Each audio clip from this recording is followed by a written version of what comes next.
Welcome, what's going on? Back once again with another roundup. As you can see, we are here on set of the finals for Street Fighter League Europe, and that has just wrapped up. There's a lot of Street Fighter news and action to round up for this past 7 days, so let's get into it right now.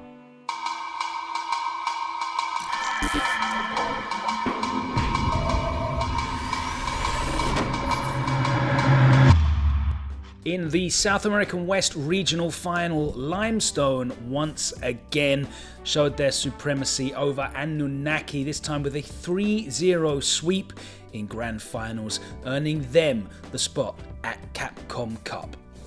Down under in Oceania, it was the Regional Finals, and Seoul faced off against Frieza in Grand Finals, but it was a 3-0 whitewash, and Aki will be represented at Capcom Cup.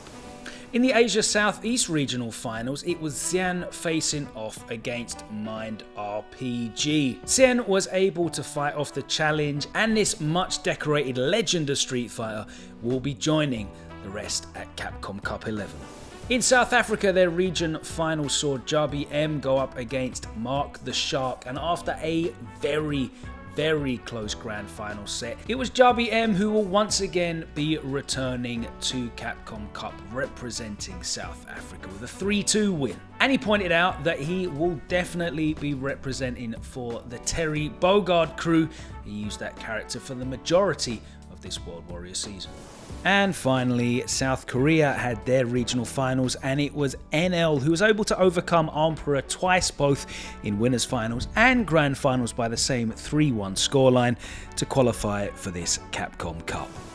Over in Street Fighter League US, it was week 7 and they had some sensational fixtures, so let's take a look at that. Shopify Rebellion and FlyQuest faced off in our first match, and whilst NuckleDo and Dual Kevin were both able to open up with 10-point victories, it was Punk in the anchor match against Safe who managed to bring it back with a 3-2 win and take us to a tiebreaker. Oh, baby, Everyone does that, right? Thought he was in the same spot, bro. Not this time. Back to back level 3s. Punk was able to overcome NuckleDo and put 25 points on the board for FlyQuest. C9 faced off against Bandits, and getting off to a great start, Lex put them 10 points up with a win against Zen. JB with a convincing victory against Kaba put C9 in a position to get a big score. And the sensation of this year's Street Fighter League US, Boos, came through with a huge win against Mena RD to put 40 points on the board for Cloud9. Let's go. Victories this season. In our last fixture, we saw Red Rooster going up against Fighting Spirit, and things started off well with Brutus putting up a win against Oil King. Give it to me. Oh, get out of here. Yes. Boris Dynamite! Yeah! That is sick. Didn't believe, gets the knockdown, gets the SPD. That's a big one. Oh! He saw this before he took book and hits him with the call out. Brutus on the brink of defeat steals another game. But NL, having a great week already, managed to level it up with a 10 points against Ajax Fidelity, and DCQ outclassed Uriel Valorio in the anchor match to make it a 30-10 win for Fighting Spirit this week. That keeps things tight at the top, 3 teams all on a 5-2 record, Fighting Spirit on 200 points with FlyQuest on 190 and Cloud9, those 40 points really helping them keep pace at the top of the standings.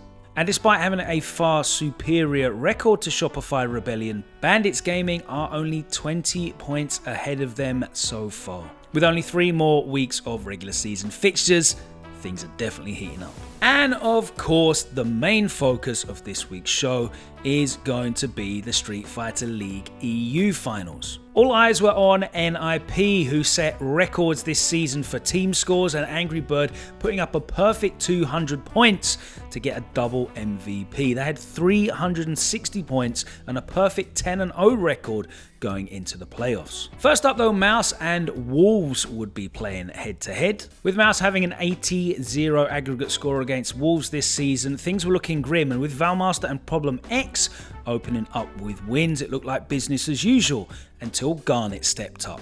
An incredible 3-0 victory against Ending Walker saw things all square after the first leg. And when Akainu got the win against Valmaster, it looked like the impossible was on for Wolves. But when Ending Walker leveled it up against Alphen and Problem X faced off against Garnet in the anchor match for the 20 points, Mouz were able to close out a tough win to take them into semi-finals. And waiting for them were AEG, who had a great record against Mouz with 2 30-10 victories in the regular season. Killzoo opened up the points against Juicy Joe, and then Takamura was able to overcome Problem X to push Aegis into a 20-0 lead. But Ending Walker bounced back from his result against Garnet to clear out a 3-0 sweep against Mr. Crimson's Dalsim to level the score. In the return leg, it was Kusanagi who was able to push things forward, and when Ending Walker leveled the score with another victory against Mr. Crimson, it all came down to Problem X versus Killzoo. Killzoo was able to bring it home for Aegis with a 3-1 win, and you can see how much it meant to the team. And that meant that they would move on to Grand Finals, where they had the unenviable task of trying to dethrone the Ninjas in Pajamas. The Grand Finals would be a race to 70 points, and Kusanagi started things off promisingly with a 2-0 win against Big Bird to put 10 points on the board. But Phenom was able to shut down Takamura to level the score, and Angry Bird continued his unbeaten streak with a victory against Killzoo to push NIP into the lead. Phenom getting the win over Mr. Crimson, and then Big Bird getting the win against Killzoo put NIP in a position to get the win going into the anchor match. And with Kusanagi stepping up against the as yet undefeated Angry Bird, it was looking an almost foregone conclusion. But no one told Kusanagi that, and in an emphatic 3-0 victory, he was able to keep Team Aegis in the hunt. With Aegis on the away side, it meant that they had to put their lineup forward, and Killzoo would be followed by Mr. Crimson, with Kusanagi put back in that anchor role. But unfortunately, he would not get to play again, as Big Bird was able to beat Killzoo, which put Phenom in the position to close out the NIP victory, and that he did with a 2-0 win against Mr. Crimson.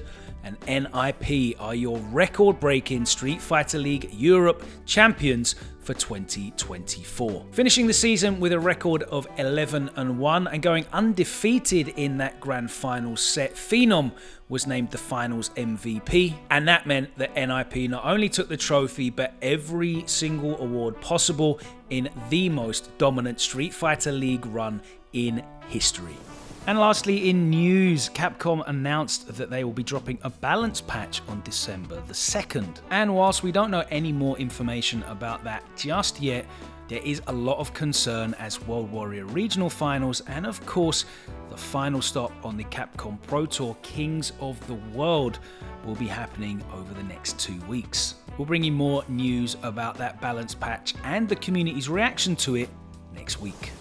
Thanks very much for joining us here on the Roundup. We're going to be bringing you news and results from around the world of Street Fighter every week right here on Reversal. So make sure you're subscribed and following us on all of our platforms, including Twitch, where you can get live broadcasts of a lot of our events to come as well. Thanks so much to the squad that chipped in and helped with the clips and the edit on this. We'll be back next week.